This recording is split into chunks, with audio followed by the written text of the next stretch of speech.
हुजूर जी की और बाबा जी की प्यारी साथ संगत जी, आप सभी को प्यार भरी राधा स्वामी जी संगत जी। वीडियो को शुरू करने से पहले एक विनती है, हमारे चैनल को जरूर सब्सक्राइब कर लीजिए और वीडियो को लाइक करना मत भूलिए। कमेंट और मैं राधा स्वामी जी जरूर लिख दीजिए और अपने शहर का नाम जरूर लिखें। संगत जी, आज मैं आप सबके सामने जिस साखी को रख रहा हूं, यह साखी बाबा जी ने स्वयं अपनी संगत को जीवन का सही मार्ग दिखाने के लिए सुनाई थी। इस साखी के माध्यम से बाबा जी हमें यह गहरी सीख दे रहे हैं कि इंसान का सबसे बड़ा शत्रु उसका अपना लालच होता है और कोई भी जीव अपने किए हुए कर्मों के परिणाम से कभी नहीं बच सकता। बाबा जी सत्संग में बार बार समझाते हैं कि दूसरों की कमियां देखने से पहले हमें अपने मन के भीतर झांक कर देखना चाहिए, क्योंकि मैं जो सोच रहा हूं, जो कर रहा हूं और जिन भावों को अपने भीतर पाल रहा हूं, वही आगे चलकर मेरे जीवन की दिशा तय करते हैं। इसी सच्चाई को सीधे हृदय तक पहुंचाने के लिए बाबा जी ने यह साखी संगत को सुनाई, ताकि हर एक जीव समय रहते जाग सके और अपने कर्म, नियत और व्यवहार को सही राह पर मोड़ सके। अगर आप हमारे चैनल संगत बाय आस्क की पर नए हैं तो कृपया लाइक और सब्सक्राइब जरूर कर दीजिए। आज बाबा जी की वाणी सुनते हुए मैं एक बहुत ही भावपूर्ण प्रसंग आप सभी के साथ साझा कर रहा हूं। एक बार की बात है, क्षीर सागर में माता लक्ष्मी भगवान विष्णु के चरण दबा रही थी। उसी सेवा के दौरान माता लक्ष्मी के मन में कुछ विचार उठे और उन्होंने विनम्र स्वर में प्रभु से कहा, हे प्रभु, आज मेरे मन में 3 प्रश्न उठ रहे हैं। यदि आप कृपा करके इन तीनों प्रश्नों के उत्तर देकर मुझे संतुष्ट करेंगे तो मेरे हृदय को अपार शांति मिलेगी। यह सुनकर भगवान विष्णु ने करुणा भरी मुस्कान के साथ कहा, हे देवी, बताओ तुम्हारे मन में कौन कौन से प्रश्न उठे हैं। तब माता लक्ष्मी ने आदरपूर्वक कहा, हे प्रभु, मेरा पहला प्रश्न यह है कि वह कौन सी स्त्री होती जिसके भाग्य में संतान सुख नहीं होता। दूसरा प्रश्न यह है कि कौन सी स्त्री समय से पहले विधवा हो जाती है। और मेरा तीसरा प्रश्न यह है कि कौन सा ऐसा श्रृंगार है जिसे करने से स्त्री को स्वर्ग में स्थान प्राप्त होता है। यह सुनकर भगवान विष्णु गंभीर होकर बोले, हे लक्ष्मी, तुम्हारे तीनों प्रश्न अत्यंत महत्वपूर्ण हैं। जो भी व्यक्ति इन प्रश्नों के उत्तरों को सही अर्थ में समझकर अपने जीवन में उतार लेता है, उसे जीवन में सच्चे सुख की प्राप्ति होती है। फिर प्रभु ने स्नेहपूर्वक कहा, हे देवी लक्ष्मी, अब मैं तुम्हें इन तीनों प्रश्नों का उत्तर विस्तार से समझाता हूं। भगवान विष्णु ने स्नेहपूर्वक कहा, हे लक्ष्मी, तुम्हारे तीनों प्रश्नों के उत्तर मैं एक छोटी सी कथा के माध्यम से देने वाला हूं। इस कथा को सुनकर तुम अपने सभी प्रश्नों का उत्तर स्वयं ही भली भांति समझ जाओगी।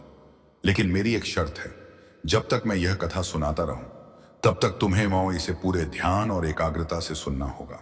यह सुनकर माता लक्ष्मी ने विनम्रता से कहा, हे प्रभु, मैं आपको वचन देती हूं कि इस कथा को पूरे मन और श्रद्धा के साथ सुनूंगी। आप कृपया इस पावन कथा का आरंभ करें। और दोस्तों, मैं आप सभी से भी विनती कर रहा हूं कि इस कथा को अंत तक अवश्य सुनिए, क्योंकि इसे अधूरा सुनना पाप के समान माना गया है। कथा आरंभ करने से पहले कमेंट में राधा स्वामी जी अवश्य लिखें, साथ ही लाइक करना ना भूलें। तो चलिए अब कथा आरंभ करता हूं। भगवान विष्णु कहते हैं, हे लक्ष्मी, किसी राज्य में एक छोटा सा नगर था। उस नगर में एक धनवान सेठ रहा करता था। उस सेठ के 2 पुत्र थे और दोनों पुत्रों का विवाह भी हो चुका था। सेठ की पत्नी और उसका बड़ा पुत्र दोनों का स्वभाव अत्यंत दुष्ट था। इसी कारण सेठ की पत्नी अपने बड़े बेटे की पत्नी से अत्यधिक प्रेम करती थी, परंतु छोटे बेटे की पत्नी स्वभाव से अत्यंत सरल, संस्कारी और पतिव्रता स्त्री थी। वह पूरे घर की जिम्मेदारियों को अपने कंधों पर उठाकर हर कार्य को सेवा भाव से किया करती थी। सेठ की पत्नी की निगाहों में सुकन्या हर समय खटकती ही रहती थी। एक दिन की बात है, जब सुकन्या घर में झाड़ू लगा रही थी, तभी उसकी सास ने कठोर स्वर में कहा, तेरे हाथों में जरा भी फुर्ती नहीं है, जल्दी जल्दी झाड़ू लगा। मैं मंदिर जा रही हूं और याद रख, मेरे लौटने से पहले भोजन बनकर तैयार होना चाहिए। आते ही मैं वहीं भोजन ग्रहण करूंगी। और सुन ले, अन्न का एक भी दाना व्यर्थ नहीं होना चाहिए। बेचारी सुकन्या क्या करती, वह चुपचाप अपनी सास की बातों को सुनती रही। पूरे घर की सफाई करने के बाद वह रसोई में भोजन बनाने लग गई। भोजन बनाते हुए उसके मन में यही विचार चल रहा था कि इतना सारा काम करने के बाद भी उसे एक पल का चैन नसीब नहीं होता। सुकन्या मन ही मन सोच रही थी कि उसकी सास हर समय उसके काम में कोई ना कोई कमी ही निकालती रहती है। अभी वह इन्हीं विचारों में डूबी हुई थी कि तभी दरवाजे पर खटखटाने की आवाज आई। सुकन्या ने सोचा, अभी तो भोजन पूरी तरह तैयार ही हुआ है, लगता है सासू मां जल्दी लौट आई हैं। जैसे ही उसने दरवाजा खोला तो देखा कि बाहर एक सन्यासी महात्मा खड़े हैं। वह साधु महाराज करुण स्वर में बोले, बेटी तेरा सुहाग सदा अमर रहे, बाबा को कुछ भोजन करा दे, मुझे बहुत तेज भूख लगी है। दोस्तों, भगवान विष्णु आगे कहते हैं कि उस क्षण सुकन्या के हृदय में करुणा और सेवा का भाव उमड़ पड़ा। भगवान विष्णु माता लक्ष्मी से कहते हैं कि सुकन्या स्वभाव से अत्यंत सुशील और सत्संस्कारी थी। उसके मन में विचार आया कि साधु महाराज को भोजन तो अवश्य कराना चाहिए, लेकिन यदि इसी बीच उसकी सांस आ गई तो अनर्थ हो जाएगा। फिर भी कुछ क्षण सोचने के बाद उसके हृदय में साहस जागा और उसने सन्यासी से विनम्रता पूर्वक कहा कि वह भीतर आकर भोजन कर ले। उसी पल सुकन्या के मन में यह भाव भी उठा कि सास से डरना कैसा। यदि वह आ भी गई और कुछ कहेंगी तो वह स्पष्ट कह देगी कि यह भोजन वह अपने हिस्से से महात्मा को करा रही है। भगवान विष्णु कहते हैं, हे लक्ष्मी, ऐसा निश्चय करके सुकन्या साधु महाराज को भीतर ले गई और पूरे श्रद्धा भाव से अतिथि धर्म का पालन करने लगी। पिछले सप्ताह में संगत जी लोग इसलिए बहुत उदास हो गए थे क्योंकि बाबा जी के दर्शन का अवसर नहीं मिल पाया था। लेकिन पिछले 2 दिनों से, आज मंगलवार है और कल सोमवार था, इन दोनों सभाओं में बाबा जी सत्संग पर उपस्थित नहीं थे। फिर भी हुजूर जी ने दोनों दिनों सभा में विराजमान होकर संगत को प्रत्यक्ष दर्शन दिए।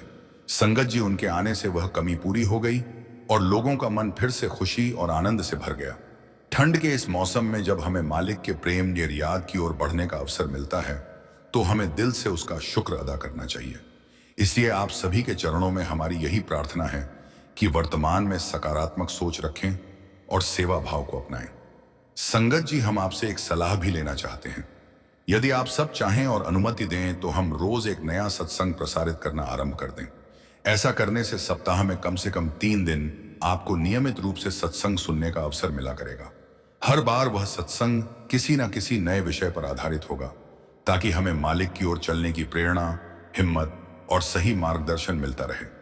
अब यह निर्णय पूरी तरह आप सभी पर निर्भर करता है कि हमें आगे क्या कदम उठाना चाहिए, क्योंकि हम तो स्वयं को केवल बाबा जी के चरणों की धूल मात्र समझते हैं। संगत जी, आपका हर आदेश हमें पूर्ण रूप से स्वीकार है। बाबा जी ने हम सब पर इतना स्नेह और विश्वास बरसाया है कि उसी की बदौलत हमें मालिक के दर तक पहुंचने की प्रेरणा मिलती है। यहां हम पूरी साध संगत की बात कर रहे हैं, उस मार्ग की बात जिस पर चलकर आत्मा की असली यात्रा सफल होती है। संगत जी, हम जानते हैं कि सत्संग में जाने का अवसर भी केवल उन्हीं भाग्यशाली जीवों को मिलता है जिन पर मालिक की विशेष कृपा होती है। वहां हमें संतों के दर्शन होते हैं, सेवा का मौका मिलता है और भीतर की समझ विकसित होती है। लेकिन असली अर्थ उन बाहरी दर्शनों से कहीं आगे है। भीतर की उस यात्रा में जहां जन्म जन्म की मैल उतरती है और निर्मल नाम हृदय में दृढ़ होता है। वाणी में भी यही संदेश दिया गया है कि सच्चा वह भाग उसी को प्राप्त होता है जो अंदर के दरिया में स्नान करता है, यानी अपने भीतर उतरकर आत्मिक शुद्धता हासिल करता है। यह बात हमारे अंतर के सफर से जुड़ी है, जहां गुरु की कृपा से हमारे विकार समाप्त होते हैं और आत्मा पवित्र बनती है। संगत जी, आने वाले 1 दिनों में बाबा जी और हुजूर जी बंबई पहुंचने वाले हैं और वहां के विशेष कार्यक्रम बहुत जल्द आरंभ होने जा रहे हैं। परसों गुरुवार को बंबई में नामदान की पर्चियां वितरित की जाएंगी। यह सेवा शुक्रवार को भी हो सकती है। आप चाहे तो नामदान से संबंधित जानकारी वहां के केंद्र से स्वयं भी पक्की कर सकते हैं। शुक्रवार की सुबह वहां एक व्यवस्थित कार्यक्रम रखा गया है। पहले लगभग आधा घंटा प्रचारक जी सत्संग करेंगे। उसके बाद संगत जी करीब 45 मिनट तक सवाल जवाब की बैठक होगी। फिर बाबा जी और हुजूर जी खुली गाड़ी में आकर संगत को सजीव और प्रत्यक्ष दर्शन देंगे। शनिवार को भी लगभग यही क्रम बना रहेगा और रविवार के दिन बाबा जी या हुजूर जी स्वयं सत्संग की अमृतवाणी फरमाएंगे। बंबई की संगत में इस समय बहुत उत्साह का माहौल है। जब से वहां प्रोग्राम की घोषणा हुई है, लोग बेहद प्रसन्न हैं। संगत जी, कभी उन्हें बांद्रा सेंटर में दर्शन मिल जाते हैं तो कभी भंदर केंद्र में। यह सब केवल गुरु की कृपा से ही संभव हो पाता है। संगत जी, जालंधर और होशियारपुर की ओर जाने वाली मुख्य सड़कों का निर्माण कार्य भी लगातार प्रगति पर है। ट्रैफिक की व्यवस्था को सुचारू बनाने के लिए रास्तों का मोड़ बदला जा रहा है। जो नया पुल बन रहा है वह इसी सड़क को सीधे मुख्य मार्ग से जोड़ देगा। इस वजह से आने वाले समय में आवागमन और आसान हो जाएगा। बाबा जी के डेरा क्षेत्र के आसपास की काफी जमीन पहले ही खरीदी जा चुकी है ताकि सेवा कार्यों के लिए कोई रुकावट ना रहे। पहले जो टोल टैक्स से पहले एक रास्ता आता था जहां से संगत बाई ओर मुड़कर नीचे उतरती थी, वह जगह डेरा ब्यास की ही संपत्ति है। उस मार्ग को कुछ समय के लिए प्रशासन ने बंद करवा दिया था। लेकिन अब नए रास्ते बन जाने के कारण उसकी जरूरत लगभग समाप्त हो गई है। नए निर्माण के बाद आपको एक बड़ा लाभ यह भी मिलने वाला है कि यात्रा का अतिरिक्त खर्च कम होगा और समय की भी बचत होगी। यह सड़क आगे चलकर टोल टैक्स वाले क्षेत्र से अलग दिशा में निकल जाएगी, जिससे टोल टैक्स देने की बाध्यता नहीं रहेगी। संगत जी, यह सारा काम धीरे धीरे गति पकड़ रहा है। अभी मिट्टी डालने और रास्ता समतल करने की सेवा आरंभ हो चुकी है। आने वाले वर्षों 2026 और 2027 के बाद यह प्रोजेक्ट और तेजी से आगे बढ़ेगा। तब आप इसी पुल के माध्यम से सीधे जालंधर, दिल्ली और अन्य क्षेत्रों की ओर आसानी से जा सकेंगे। सरकारी कार्यों की दृष्टि से देखा जाए तो अब वह पुरानी जमीन प्रशासन के उपयोग में नहीं रही, क्योंकि मुख्य मार्ग पूरी तरह तैयार हो चुका है। इसीलिए संगत जी, अब वह क्षेत्र डेरा अभ्यास की सेवा व्यवस्था का हिस्सा बन गया है। अब आपको इस पूरे प्रसंग का अगला हिस्सा समझाते हैं। संगत जी, जिस स्थान की बात हो रही थी, वहां डेरा प्रबंधन ने धीरे धीरे लगभग पूरी जमीन अपने अधिकार में ले ली है। सरकार से संबंधित क्षेत्र तो पहले ही डेरा ब्यास को सौंप दिया गया था, लेकिन उसके साथ साथ जिन स्थानीय लोगों की निजी जमीनें थीं, चाहे वे झट समुदाय से हो या अन्य निवासी, उनसे भी आपसी सहमति के साथ जमीन ली गई है। डेरा लगातार आसपास के इलाकों में विस्तार के उद्देश्य से नई जमीनें खरीदता जा रहा है। संगत जी, आपको यह तो भली भांति मालूम है कि इस संसार में जब भी कोई भला और रचनात्मक काम किया जाता है तो कुछ लोग उसका विरोध भी अवश्य करते हैं। यह एक पुरानी मानवीय प्रवृत्ति है। पहले भी बाबा जी को लेकर तरह तरह की बातें बनाई गई। कभी कहा जाता है कि वे जबरन जमीन लेते हैं, कभी आरोप लगाए जाते हैं कि डेरा सीमा से आगे बढ़ रहा है। हमारी यही अरदास है कि मालिक उन सभी का भला करें और सबको सद्बुद्धि दें। लेकिन संगत जी, इन आलोचनाओं के बावजूद सद्गुरु अपनी सहज और संतुलित गति से निरंतर सेवा कार्यों में लगे हुए हैं। वे किस लिए यह सब कर रहे हैं? केवल इसलिए ताकि साध संगत का अधिक से अधिक कल्याण हो सके और गुरु घर की सेवाएं सुचारू रूप से आगे बढ़ती रहे। कई बार ऐसा भी कहा जाता है कि बाबा जी राजनीतिक हस्तियों से मिलने जाते हैं। प्रधानमंत्री मोदी जी से मिलते हैं, अमित शाह जी से, राजनाथ सिंह जी से और कांग्रेस या यूनियन से जुड़े लोगों से भी मुलाकात करते हैं। संगत जी, वाईपी व्यक्तियों से मिलना कई बार जरूरी हो जाता है, क्योंकि बड़े कार्यों को प्रेम और समझदारी के साथ करवाने के लिए प्रशासनिक सहयोग लेना पड़ता है। लेकिन यह सारी दौड़ भाग बाबा जी अपने निजी लाभ के लिए नहीं करते। जो भी बैठकें और मुलाकातें होती हैं, वे केवल साध संगत की सुविधा और भलाई को ध्यान में रखकर ही की जाती हैं। संगत जी, नए पुल और सड़कों के निर्माण से सबसे बड़ा लाभ आने वाले समय में यात्राओं के दौरान मिलने वाला है। पहले गर्मियों के मौसम में हमें आधा आधा या पौना पौना घंटा लंबे जाम में फंसना पड़ता था। कई बार संगत सत्संग में देर से पहुंचती थी, मन बेचैन होता था और असुविधा होती थी। लेकिन अब जो योजनाबद्ध विकास कार्य हो रहे हैं, उनके पूरा हो जाने पर वह ट्रैफिक जाम लगभग समाप्त हो जाएगा और यह सारी समस्याएं अपने आप खत्म हो जाएंगी। संगत जी, बाबा जी की यह मेहनत, कभी इधर जाना कभी उधर व्यवस्था संभालना, वास्तव में धन्यवाद के भी पार की सेवा है। उनका जितना आभार व्यक्त किया जाए वह सदा कम ही रहेगा। पुराने महापुरुषों ने भी हमें बहुत कुछ दिया है। हुजूर जी ने अपने समय में बड़े विस्तार से सेवा व्यवस्था को आगे बढ़ाया था, लेकिन संगत जी जो कार्य बाबा जी ने किए हैं, उन्होंने गुरु घर के विस्तार को लगभग 2 गुनी गति और गहराई के साथ आगे बढ़ा दिया है। आजकल डेरा क्षेत्र में एक और महत्वपूर्ण घोषणा सुनने को मिलती है। पहले यह कहा जाता था कि ब्यास के आसपास 7 किलोमीटर के दायरे में कोई नई जमीन ना खरीदी जाए, लेकिन अब यह हिदायत ढिलवा क्षेत्र तक बढ़ा दी गई है। संगत जी, इसका सीधा अर्थ यही है कि डेरा ब्यास का विस्तार आने वाले समय में बहुत आगे तक होने वाला है। विरोध करने वाले विरोध करते रहेंगे, केस करने वाले अपने प्रयास करते रहेंगे, लेकिन जब मालिक की कृपा और पक्के इरादे के साथ कोई भला काम हो रहा हो तो भला उसे कौन रोक सकता है। वाणी में भी यही लिखा है, जहां सच्ची सेवा होती है वहां संसार स्वयं उसकी प्रशंसा करता है। संगत जी, जब भी संत महापुरुष साध संगत की सेवा के लिए इस धरती पर आते हैं, वे मानवता के हित में कार्य करके एक उज्जवल उदाहरण कायम कर जाते हैं। इतिहास पर दृष्टि डालें तो आप पाएंगे कि अलग अलग समय में 10 बादशाहियां इस धरती पर आईं, पर अवतरित हुई।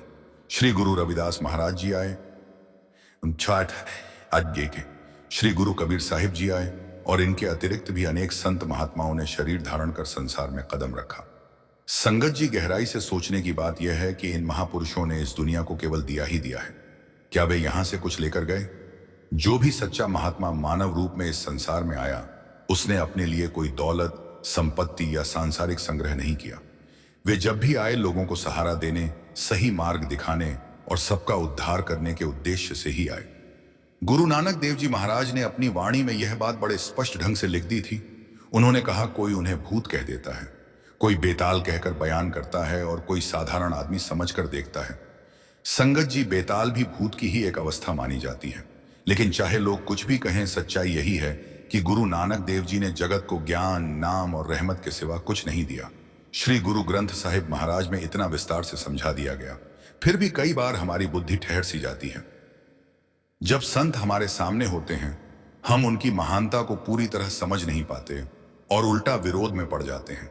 लेकिन संगत जी, जैसे ही वे महापुरुष इस दुनिया से चले जाते हैं, हम पछतावे में डूबकर फूट फूट कर रोने लगते हैं। 9वें बादशाह की घटना को याद करें। जब उन्होंने अपना शीश कुर्बान किया, तभी आज हिंदू धर्म सुरक्षित बचा हुआ है। शायद ना 9वें बादशाह स्वयं दरबार साहिब जा पाए थे, ना ही 10वें बादशाह वहां पहुंच सके थे। लेकिन संगत जी, जो बलिदान उन्होंने दिया वह केवल संसार की रक्षा के लिए दिया। उन्होंने अपने लिए क्या रखा? उस समय कश्मीर के पंडित भाई कष्ट में थे। जब पत्रकारों ने और बड़े बुजुर्गों ने प्रश्न उठाए कि इस दौर में कौन सहायता कर सकता है, तब छोटी उम्र के होते हुए भी 10वें बादशाह ने कहा था, आपसे अधिक योग्य इस समय कोई और महात्मा नहीं हो सकता। उन्हीं के निर्णय और कुर्बानी से असंख्य लोगों की जान बची थी। 10वें बादशाह ने औरंगजेब के खिलाफ लड़ाई लड़ी। उन्हें माछवाड़े के जंगलों में रहना पड़ा, भारी यातनाएं सहनी पड़ी, लेकिन यह सब उन्होंने मानवता के हित में किया। संगत जी, अब 25 दिसंबर से शहादत के पवित्र दिन भी निकट आने लगे हैं, जो 22 से 25 दिसंबर तक आरंभ होते हैं और पूरा एक सप्ताह चलते हैं। उस द्वार की घटना को कैसे भूल सकते हैं, जब 4 साहिबजादों को दीवार में छिनवा दिया गया था। संगत जी, वे कोई साधारण बच्चे नहीं थे। वास्तव में परमात्मा ही नीचे उतरकर एक आदर्श के रूप में प्रकट हुआ था। यदि किसी भी सांसारिक व्यक्ति, चाहे वह कितने भी ऊंचे पद पर क्यों ना हो, उसे कह दिया जाए कि अपने बच्चों की जान दे दो, तो क्या वह ऐसा कर पाएगा? जीवन तो हर किसी को प्रिय होता है, लेकिन उस समय परिस्थितियां अलग थीं। वह काल संघर्षों और युद्धों का था। अत्याचार बहुत बढ़े हुए थे, इसलिए महापुरुषों ने उस द्वार में वही किया जो उस समय के लिए उचित और आवश्यक था। आप सब जानते हैं कि पुराने समय में संत महापुरुषों को भी मजबूरीवश तलवार उठानी पड़ी थी, क्योंकि उस दौर के हालात ही ऐसे थे। समय बदला, परिस्थितियां बदली, लेकिन महापुरुषों ने अपनी वाणी के माध्यम से सदा एक ही शाश्वत संदेश दिया कि सच्चा मार्ग युद्ध का नहीं बल्कि प्रेम का है। उन्होंने स्पष्ट शब्दों में समझा दिया, जिन्होंने सच्चा प्रेम अपनाया वही प्रभु को प्राप्त कर पाए। जिन संतों ने यह पवित्र वाणी लिखी, उन्होंने स्वयं भी कृपान धारण की थी ताकि अन्याय और जुल्म के खिलाफ खड़ा हुआ जा सके। लेकिन संगत जी, उनकी वाणी का मूल भाव यह था कि जिन प्रेम किया तिन ही प्रभु पाया, अर्थात प्रेम ही परमात्मा तक पहुंचने का सबसे सशक्त साधन है। अब हम अपने वर्तमान महापुरुषों की बात करते हैं। व्यास की धरती पर भी समय समय पर अनेक महान आत्माएं आईं। उन्होंने मालिक की भक्ति का खूब प्रचार किया, लोगों को नाम की महिमा समझाई और आध्यात्मिक मार्ग को बड़े विस्तार से आगे बढ़ाया। संगत जी, डेरा ब्यास जाने वाले परिवारों के जीवन पर नजर डालें तो साफ दिखाई देता है कि वहां की नई पीढ़ी कितनी संतुलित है। बच्चों के आचरण में सादगी है, वे नशों से दूर हैं, गलत रास्तों से बचे हुए हैं। यह सब गुरु की कृपा और सत्संग से मिली सही परवरिश का परिणाम है। कोरोना महामारी के समय को भी याद करें। जब देश में अफरा तफरी थी, लोग भूखे और परेशान थे, तब संतों ने हर संभव सहायता पहुंचाई। 1947 के विभाजन के समय बड़े महाराज जी ने डेरा ब्यास के द्वार सभी के लिए खोल दिए थे। उस समय अनगिनत शरणार्थियों को डेरा परिसर में ठहरने की जगह मिली, भोजन मिला और सुरक्षित आश्रय प्राप्त हुआ। उन्होंने आसपास के लोगों की जान बचाने के लिए जो कुछ भी बन पड़ा वह सब किया। संगत जी, उसके बाद भी डेरा ब्यास लगातार मानवता के हित में वही कार्य करता आया है। महाराज जी के समय में 1964 में चीन के साथ युद्ध हुआ, फिर पाकिस्तान के साथ लड़ाई का दौर चला। उन कठिन वर्षों में भी संतों ने अपने दरबार खुले रखे ताकि लोगों को सहारा मिल सके। 1984 के बाद लगभग 12 वर्षों तक पंजाब का माहौल बहुत तनावपूर्ण रहा था। उस समय भी महापुरुषों ने किसी से कुछ नहीं लिया, बल्कि लगातार सेवा ही की। लोगों के दिलों में शांति और विश्वास कायम रखने की कोशिश करते रहे। आज की दुनिया में रोज कहीं ना कहीं धरने, प्रदर्शन और विरोध चलते रहते हैं। कंपनियों के कर्मचारी सड़कों पर उतर आते हैं, राजनीतिक लोग एक दूसरे पर कटाक्ष करते रहते हैं। लेकिन संगत जी, क्या आपने कभी यह देखा है कि राधा स्वामी नाम का सहारा लेने वाले लोग सड़क पर धरना लगाकर बैठे हों? क्या कभी किसी सत्संगी को हथियार लेकर किसी के खिलाफ निकलते देखा है? क्या कभी संत मत से जुड़े लोगों को मीडिया में आकर किसी की निंदा करते पाया है? यही तो महापुरुषों की असली पहचान है। संत हमेशा आदर्श बनते हैं, शांति से काम करते हैं, प्रेम से समझाते हैं। जब तक महापुरुष स्वयं उदाहरण बनकर नहीं दिखाते, तब तक उनके अनुयायी भी सही राह पर स्थिर नहीं हो पाते। संगत जी, इंसान की एक स्वाभाविक आदत होती है कि जिससे वह प्रेम करता है उसे ही फॉलो करने लगता है, उसके बोलचाल, व्यवहार और जीवन शैली से सीख लेने की कोशिश करता है। उसी प्रकार जब हम बाबा जी से प्रेम करते हैं तो हम भी उनकी सादगी और सेवा भावना को अपने जीवन में उतारने का प्रयास करते हैं। कई बार कुछ लोग यह बात भी उठाते हैं कि बाबा जी अमीर परिवारों के विवाह समारोहों में जाते हैं। लेकिन संगत जी, हमें यह समझना चाहिए कि हर बात के दो पक्ष होते हैं। सिक्के के भी हमेशा दो पहलू होते हैं। बाबा जी जहां भी जाते हैं केवल प्रेम संबंध निभाने और संगत का मन रखने के लिए जाते हैं, ना कि किसी सांसारिक लाभ के लिए। असल बात यह है कि बाबा जी किसी भी वर्ग के लोगों से मिले, उनका उद्देश्य एक ही रहता है, मानवता की सेवा और मालिक की याद की ओर सबको प्रेरित करना। इसलिए हमें बाहरी रूप देखकर निर्णय नहीं करना चाहिए, बल्कि उनके कार्यों के पीछे छिपे सच्चे भाव को समझने की कोशिश करनी चाहिए।